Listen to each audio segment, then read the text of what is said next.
Hello viewers, আসসালামু আলাইকুম। সবাইকে শুভেচ্ছা কনক কুটিরে। ভিউয়ার্স, আজ আমি মাইক্রো ওভেনে মাত্র 4 মিনিটে মালাই কেকটা করে দেখাবো। আশা করছি রেসিপিটা আপনাদের ভালো লাগবে। প্রথমে আমি মালাইটা তৈরি করে নিচ্ছি। আমি আজকে পাউডার মিল্ক দিয়ে করব। আমি এখানে 1 কাপ পাউডার মিল্ক নিয়েছি, এটা দিয়ে দিচ্ছি। আর পানি দিচ্ছি আমি 2 কাপ। 1 কাপ পাউডার মিল্কের সাথে 2 কাপ পানি দিয়ে আমি একটু জাল করে নেব। চিনি দেবো 4 ভাগের 1 কাপ পরিমাণ।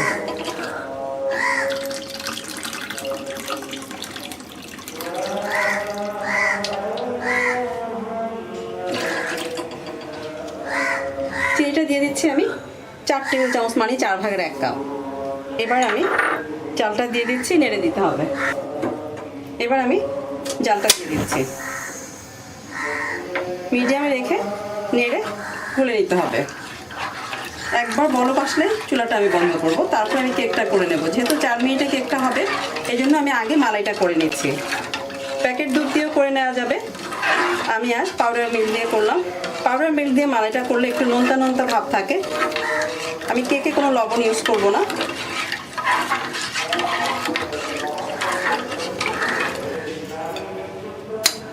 বলক এসে গেছে, আমি এখন চুলাটা অফ করে দিচ্ছি।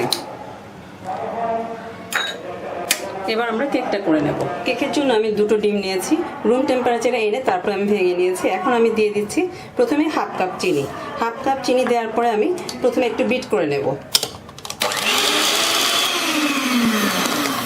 হাই স্পিডে দিয়ে আমি প্রায় 1.5 থেকে 2 মিনিট বিট করে নিলাম। এ ধরনের সাদাটে হয়ে গেলে এবার আমি দিয়ে দিচ্ছি বাটার আর তেল দুটোই মিলানো। শুধু তেল দিয়ে করার চেয়ে বাটার মিক্স করে দিলে খেতে বেশি মজা হবে। এখানে আমি নিয়েছি 4 ভাগের 1 কাপ। বাটারটাকে গলিয়ে নিয়ে আমি তেলটা মিলিয়ে নিয়েছি। এবারও আমি আবার একটু বিট করে নিচ্ছি 30 সেকেন্ডের মতো। ভ্যানিলা ফ্লেভারটা দিয়ে দিচ্ছি আমি 1/2 চামচ পরিমাণ, সরিয়ে নিচ্ছি। এবার শুকনো উপকরণগুলো চেলে দিচ্ছি। আমি দিয়ে দিচ্ছি এখানে 1 কাপ ময়দা, সাথে দিয়ে দিচ্ছি 1.5 চা চামচ বেকিং পাউডার, 1 চা চামচ, আর দিচ্ছি হাফ পরিমাণ। এবার এই 3টে উপকরণ আমি চেলে দিয়ে দিচ্ছি।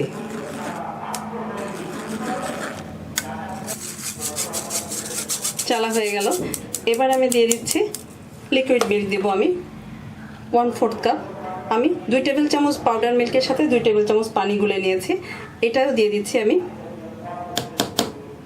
এবার আমি সবগুলো উপকরণ মিলিয়ে নিচ্ছি ভালোভাবে।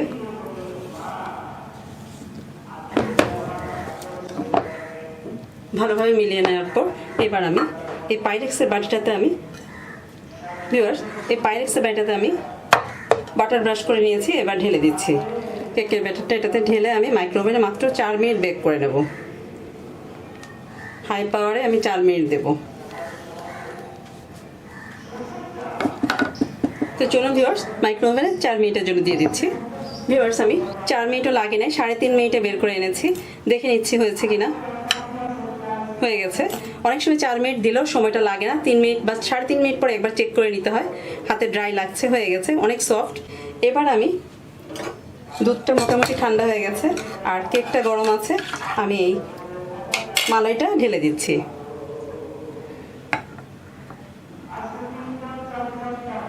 কিছু অংশ ঢেলে দিয়ে আমি একটু অপেক্ষা করব, পরে বাকিটা আবার দেব। এই ধরনের কাঁটা চামচ দিয়ে এভাবে ছিদ্র করে দিচ্ছি।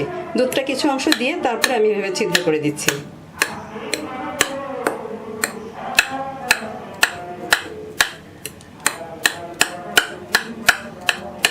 হয়ে গেছে। এবার আমি আবারও মালাইটা দিয়ে দিচ্ছি। এভাবে আমি রেখে দেবো প্রায় 10 থেকে 15 মিনিট। 15 মিনিট পর আবারও বাকি দুধটা আমি দিয়ে দিচ্ছি। এবার উপরে সামান্য একটু বাদাম ছড়িয়ে দিচ্ছি। রেখে দেবো ফ্রিজে, কিছুটা ঠান্ডা হওয়ার পর ফ্রিজে রেখে দেবো। ঠান্ডা খেতে ভালো লাগবে এটা। কিছু চেরিও দিয়ে দিচ্ছি।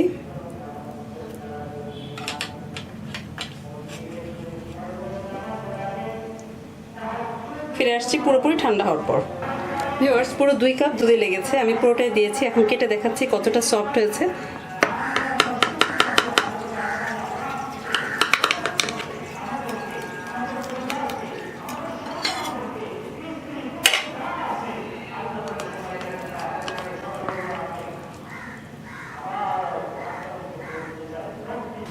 ভিউয়ার্স, আমি 2 কাপের দুধের মালাই করেছিলাম, সেটা দিয়েছি, কিন্তু দেখে মনে হচ্ছে যে কম হয়েছে। আমি আরও 1 কাপ মালাই করে নিয়েছি, সেটা দিয়ে দিচ্ছি। মালাইটা কম হলে খেতে ভালো লাগবে না।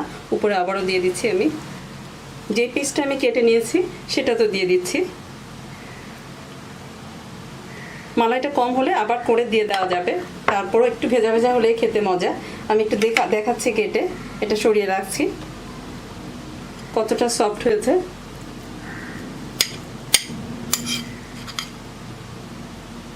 খেতে অনেক মজা। যদি রেসিপিটা ভালো লেগে থাকে তাহলে অবশ্যই আমার চ্যানেলটি সাবস্ক্রাইব করবেন, পাশে থাকা বেল বাটনটিও প্রেস করে রাখবেন, তাহলে আমার নতুন নতুন ভিডিও নোটিফিকেশন পেয়ে যাবেন। আবার হাজির হব নতুন কোনো রেসিপি নিয়ে। আজ এখানে বিদায় নিচ্ছি। সবাই ভালো থাকবেন, সুস্থ থাকবেন। আল্লাহ হাফেজ।